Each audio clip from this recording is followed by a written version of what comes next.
In the last video, you learned how to display both string and visual component data in a data group container using the default item renderers. While these classes are very useful for simple displays, they do not allow you the full range of expressiveness that you might want to employ for your application. In this video, you will learn the basic building blocks for creating your own custom item renderers. You will first build an item render inline and then as a separate class file. When you create a custom item renderer, you have full control over the display of the data. You can use any components and containers you need to in order to manipulate the visual display. You can create a custom item renderer in two ways. This first code sample shows the item renderer property nested within the data group container. The second code example shows the item renderer property referencing an external class file. In this video, you will learn how to implement a custom item renderer in both ways. This is the data for my sample application that I will use in my data group container's item renderer. In the last video, I used string and bitmap image tags for the data. In this video, I have consolidated the data into generic object instances with name-value pairs. You will often see this done to ensure that related data is handled as a unit.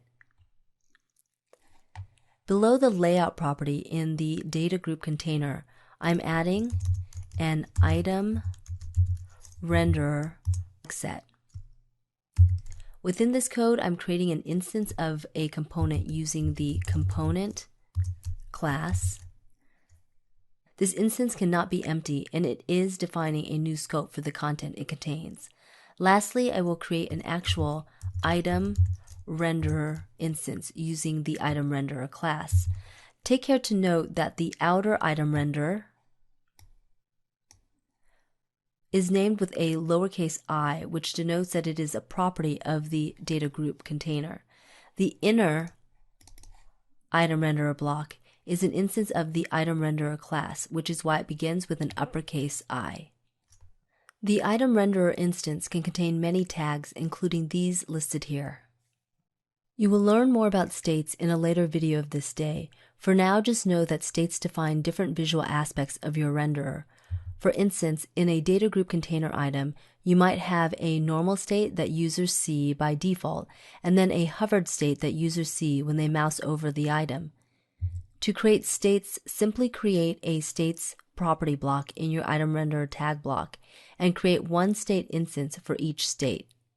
You must always define at least the normal state. Back in Flash Builder, I'm creating a states property inside of the item renderer instance.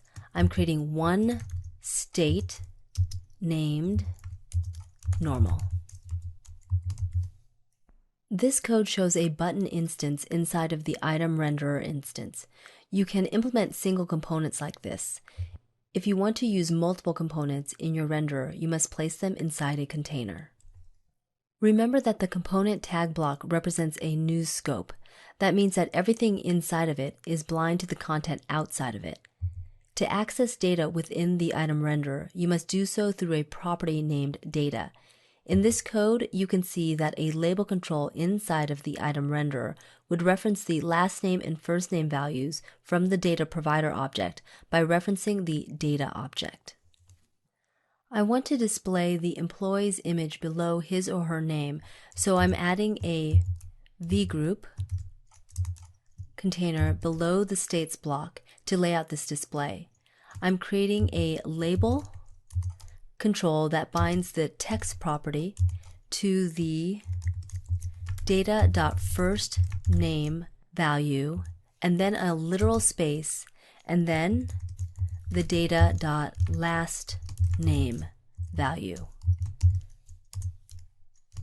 The bitmap image control source property will be bound to the data object's image file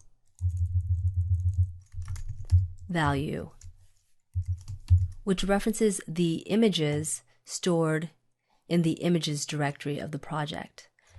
When I save the file and run the application, you can see that each employee is displayed with the image below the name. Notice the default hover state. Remember that each employee's display represents one rendered iteration over the items in the data provider dataset. I want to create a visual distinction between each item by applying a gray background and border, so I'm changing the vgroup container into a border container instance. I still want the content to be laid out vertically, so I'm adding a layout property with a vertical layout instance. I'm also going to horizontally align the content to the center and vertically align it to the middle.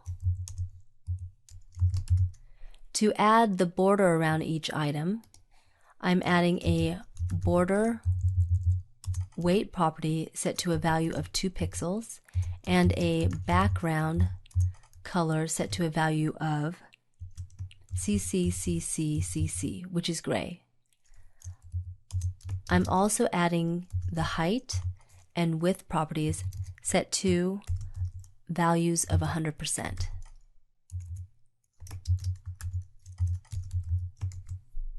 When I save the file and run the application, you can see that each item in the data group container is rendered visually distinct from the others.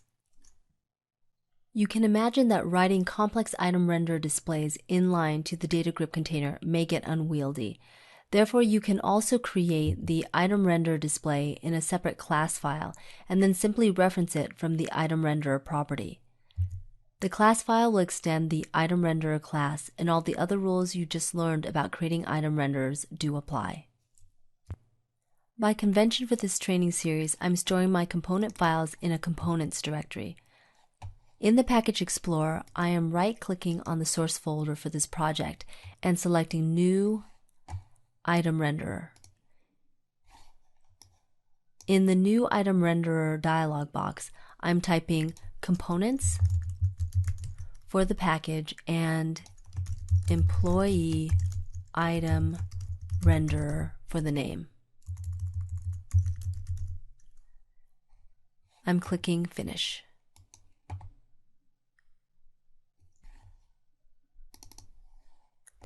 In the new Employee Item Renderer MXML file that opened in the editor view, I'm deleting the generated label control and then returning to the main application file.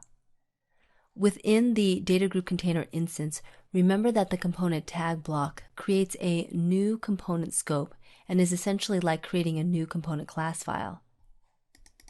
The item renderer tag block is the actual instance of the renderer and is represented by the fact that we are extending this class in the new class file. I'm cutting all the code inside the item renderer block and then returning to the new class file and pasting it. I'm saving the file to maintain my changes and then returning to the main application file. I'm deleting the nested item renderer property from the data group container and replacing it with an inline item renderer property. For the value, I'm pointing to the components.employeeItemRenderer class file.